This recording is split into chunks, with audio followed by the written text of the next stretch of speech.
PM Modi के एक बयान से सियासी संग्राम छिड़ गया है। पीएम मोदी ने मुस्लिमों के बारे में एक बयान क्या दिया, पूरे देश में सियासी हाहाकार मच गया। विपक्ष ने उनके बयान का गलत मतलब निकालकर देश में एक राजनीतिक मुद्दा बना दिया। इस मुद्दे से देश में सियासी पारा हाई है। चलिए इस वीडियो में जानने की कोशिश करते हैं पीएम मोदी ने मुस्लिमों को लेकर क्या बयान दिया। इसके बाद आगे जानेंगे कि विपक्ष ने पीएम मोदी के बयान को तोड़ मरोड़ कर कैसे पेश किया। चलिए एक एक बिंदु पर सिलसिलेवार तरीके से समझते हैं। दरअसल पीएम मोदी सोमवार को एक दिवसीय हरियाणा दौरे पर गए थे। हरियाणा पहुंचे पीएम मोदी ने हिसार हवाई अड्डे का उद्घाटन किया। इसके बाद पीएम मोदी ने हिसार से अयोध्या के लिए सीधी उड़ान को हरी झंडी दी। फिर पीएम मोदी ने मंच पर लोगों को संबोधित किया। पीएम मोदी ने मंच पर लोगों को संबोधित करते हुए वक्फ कानून को लेकर अपनी सरकार की नीतियों के बारे में बताया। पीएम मोदी ने मंच से कहा कि वक्फ की संपत्तियों का अगर सही से इस्तेमाल होता तो मुसलमान नौजवानों को साइकिल का पंचर बनाकर जिंदगी का जीवन यापन नहीं करना पड़ता। फिर इस बयान को तोड़ मरोड़ कर विपक्ष के नेताओं ने इसे जनता के सामने पेश किया। इस बयान पर कांग्रेस और एआईएमआईएम चीफ असदुद्दीन ओवैसी ने पीएम मोदी के इस बयान पर उनको जमकर घेरा है। पीएम मोदी ने वक्फ कानून को लेकर कहा कि वक्फ के नाम हजारों हेक्टेयर जमीन पूरे देश में है। इस जमीन से गरीब मुस्लिम परिवार का भला होना चाहिए था। अगर वक्फ की जमीन का ईमानदारी से इसका उपयोग हुआ होता तो मुसलमानों के बच्चों को साइकिल के पंचर बनाने की जरूरत नहीं पड़ती।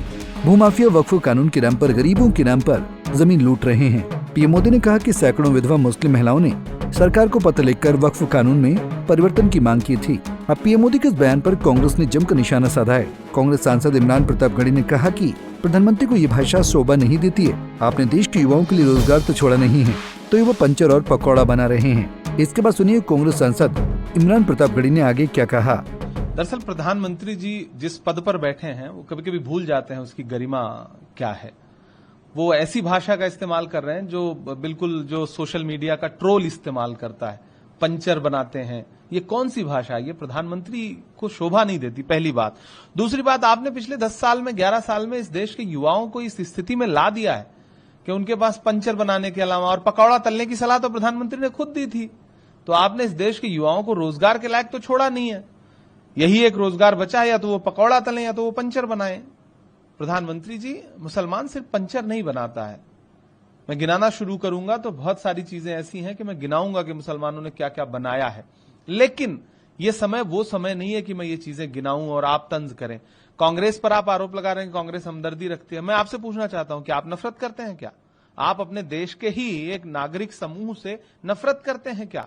अगर आप नफरत ना कर रहे होते तो आपने मुख्तार अब्बास नकवी को, शहनवाज हुसैन को, एमजे अकबर को, जफर इस्लाम को, सबको डस्टबिन में क्यों डाल दिया है? इसका मतलब आप नफरत करते हैं। आप वक्फ बिल ला करके आज कह रहे हैं कि मुसलमानों का भला करना चाहते हैं, पसमानदा मुसलमानों का। आप बताइए, उस बिल को पेश करने के लिए लोकसभा में आपके पास एक भी मुस्लिम सांसद नहीं। आप मुस्लिम महिलाओं के हुकूक की बात करते हैं। आपका किसी भी लोकसभा हो, राज्यसभा हो, देश का कोई भी विधानसभा हो, एक भी मुस्लिम महिला सदस्य नहीं आपकी। आप जो बिल लेकर के आए हैं और उसके समर्थन में आप जो तथ्य रख रहे हैं वो दोनों झूठे हैं। पीएम मोदी के इस बयान पर कांग्रेस आईटी सेल की प्रमुख सुप्रिया श्रीनेत ने आपत्ति जताई। कांग्रेस प्रवक्ता ने कहा कि वो एक समुदाय खास को पंचर बनाने वाला बुला रहे हैं। सुप्रिया श्रीनेत ने अपने सोशल मीडिया पर लिखा, मोदी जी थोड़ा तो सोच समझकर बोला कीजिए। इस देश के चुने हुए प्रधानमंत्री हैं आप, बस जुबान ट्रोल नहीं।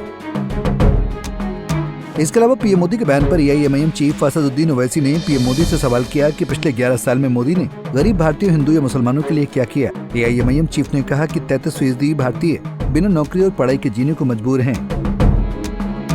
फिलहाल पीएम मोदी के बयान पर सियासी संग्राम छिड़ा हुआ है। कांग्रेस से लेकर एआईएमआईएम के नेता पीएम मोदी पर जमकर हमलावर हैं। अब ऐसे में सवाल ये उठता है कि क्या विपक्ष वक्फ कानून की सच्चाई मुसलमानों के सामने नहीं आने देना चाहता है? पीएम मोदी ने वक्फ की संपत्ति को लेकर जो कहा वो तो बिल्कुल सही है। पहले वक्फ की संपत्तियों से केवल अपने आप को मुसलमानों का मसीहा बताने वाले लोगों को फायदा होता था। अब जो नया वक्फ कानून आया है उससे गरीब मुसलमानों को फायदा होगा, जो पीएम मोदी ने हरियाणा में लोगों को बताया। खैर, विपक्षी नेताओं का काम ही है सरकार की आलोचना करना और जाति के आधार पर देश में राजनीति करना। अब इस पर विपक्ष पीएम मोदी के बयान को किसी भी तरह घुमाकर जनता के सामने पेश करे। भारत की जनता इतनी बेवकूफ नहीं है जो विपक्ष के बहकावे में आ जाए। Bureau report, Punjab Kesari TV. हमसे जुड़े रहने के लिए हमारे YouTube चैनल को सब्सक्राइब करें और नई वीडियो की नोटिफिकेशन के लिए बेल आइकॉन को दबाएं।